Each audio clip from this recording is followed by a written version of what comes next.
ବାରଙ୍ଗ ବ୍ଲକର ବେଲଗଛିଆ କ୍ଲଷ୍ଟରର ସମସ୍ତ ଛାତ୍ରଛାତ୍ରୀଙ୍କୁ ନେଇ କ୍ଲଷ୍ଟର ସ୍ତରୀୟ ସୁରଭି କାର୍ଯ୍ୟକ୍ରମ ତା 10/10/2025 ଶୁକ୍ରବାର ଦିନ ବେଲଗଛିଆ ଉପରା ବିଦ୍ୟାଳୟରେ ଅନୁଷ୍ଠିତ ହୋଇଯାଇଛି। ଉକ୍ତ ଦିବସର ପୂର୍ବ ଦିନଠାରୁ ବିଦ୍ୟାଳୟକୁ ଖୁବ୍ ସୁନ୍ଦର ଭାବରେ ସଜ୍ଜିତ କରାଯାଇଥିଲା। ଉକ୍ତ ଦିବସରେ ଆଗତ ଛାତ୍ରଛାତ୍ରୀଙ୍କୁ ଓ ଶିକ୍ଷକ ଶିକ୍ଷୟିତ୍ରୀଙ୍କୁ ଫୁଲ ଦ୍ୱାରା ସ୍ୱାଗତ କରାଯାଇଥିଲା। କାର୍ଯ୍ୟକ୍ରମର ପ୍ରଥମାର୍ଦ୍ଧରେ ସରପଞ୍ଚ ମହୋଦୟା, ପ୍ରଧାନ ଶିକ୍ଷକ, ସିଆର୍ସିସି, ଏବିଓ ମ୍ୟାଡ଼ାମ, ଏସ୍ଏମ୍ସି ପ୍ରେସିଡେଣ୍ଟଙ୍କ ଅଧ୍ୟକ୍ଷତାରେ ପ୍ରଭୁ ଶ୍ରୀ ଜଗନ୍ନାଥଙ୍କ ନିକଟରେ ପ୍ରଦୀପ ପ୍ରଜ୍ୱଳନ ପରେ କାର୍ଯ୍ୟକ୍ରମର ଶୁଭାରମ୍ଭ କରାଯାଇଥିଲା।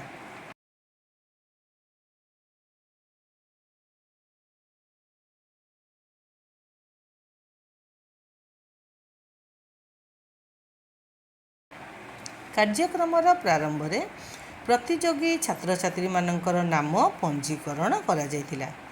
ସରକାରଙ୍କ ଦ୍ୱାରା ନିର୍ଦ୍ଧାରିତ ଗାଇଡ଼ଲାଇନ୍ ଅନୁଯାୟୀ ପ୍ରତ୍ୟେକ ଶ୍ରେଣୀଗୃହରେ debate, quiz, drawing, creative writing, PM Poshan, song, ଏଲୋକେସନ୍ର ପ୍ରତିଯୋଗିତା କରାଯାଇଥିଲା। ପରେ ପରେ କୁନି କୁନି ପିଲାମାନଙ୍କ ନିମନ୍ତେ ମଧ୍ୟାହ୍ନ ଭୋଜନର ଆୟୋଜନ କରାଯାଇଥିଲା ଓ ପ୍ରଥମ, ଦ୍ୱିତୀୟ, ତୃତୀୟ ଶ୍ରେଣୀ ଛାତ୍ରଛାତ୍ରୀଙ୍କ ନିମନ୍ତେ ଗଳ୍ପ କଥନ, ଗଣିତ ଦୌଡ଼, ଗଣିତ କୁଇଜ୍ ଓ ଚିତ୍ରାଙ୍କନର ମଧ୍ୟ ପ୍ରତିଯୋଗିତା କରାଯାଇଥିଲା। ବାଟରେ ଯାଉଥିଲା, ତାକୁ ଗୋଟେ ହାଡ଼ଟିଏ ମିଳିଲା। ସିଏ ହାଡ଼ଟିକୁ ଦାନ୍ତରେ ଧରି ଚାଲିଲା। ଚାଲୁ ଚାଲୁ ଗୋଟେ ବ୍ରିଜଟିଏ ପଡ଼ିଲା। ବ୍ରିଜ ଉପରେ ସିଏ ବସିଲା। ତା ଛାଇଟା ପାଣି ଭିତରକୁ ପଡ଼ିଲା। ମଧ୍ୟାହ୍ନ ଭୋଜନର ବିରତି ପରେ ପରେ ସମସ୍ତଙ୍କର ଆକର୍ଷଣୀୟ କଲଚରାଲ ପ୍ରୋଗ୍ରାମର ଆୟୋଜନ କରାଯାଇଥିଲା। ଉକ୍ତ କାର୍ଯ୍ୟକ୍ରମରେ ଛାତ୍ରଛାତ୍ରୀମାନେ ଲୋକ ସଂସ୍କୃତି ଓ ପରମ୍ପରାକୁ ନେଇ ଖୁବ୍ ସୁନ୍ଦର ଭାବରେ ନିଜକୁ ସଜ୍ଜିତ କରି କାର୍ଯ୍ୟକ୍ରମକୁ ମନୋମୁଗ୍ଧକର କରିଥିଲେ।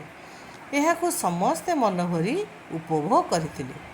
ଶେଷରେ ବିଇଓ ସାର୍, ବିଦ୍ୟାଳୟର ଏଚ୍ଏମ୍, ସରପଞ୍ଚ ମ୍ୟାଡ଼ାମ, ବସୁବାବୁ, ସିଆର୍ସିସି ମହୋଦୟାଙ୍କର ଅଧ୍ୟକ୍ଷତାରେ ପ୍ରାଇଜ୍ ଗିଭିଂ ସେରିମନିର ଆୟୋଜନ କରାଯାଇଥିଲା। Ganesh sir, Babuli sir stage ପରିଚାଳନା କରି କୃତି ଛାତ୍ରଛାତ୍ରୀଙ୍କୁ ପୁରସ୍କାର ବଣ୍ଟନ କରାଇଥିଲେ। ଶେଷରେ ଉପସ୍ଥିତ ସମସ୍ତ ଶିକ୍ଷକ ଶିକ୍ଷୟିତ୍ରୀ, ଛାତ୍ରଛାତ୍ରୀଙ୍କୁ ଓ ରୋଷେଇୟାଙ୍କୁ ପ୍ରୋଗ୍ରାମ ସଫଳ ହୋଇଥିବାରୁ ବନଦିଦି ଧନ୍ୟବାଦ ଅର୍ପଣ କରି ସଭା ସାଙ୍ଗ କରିଥିଲେ।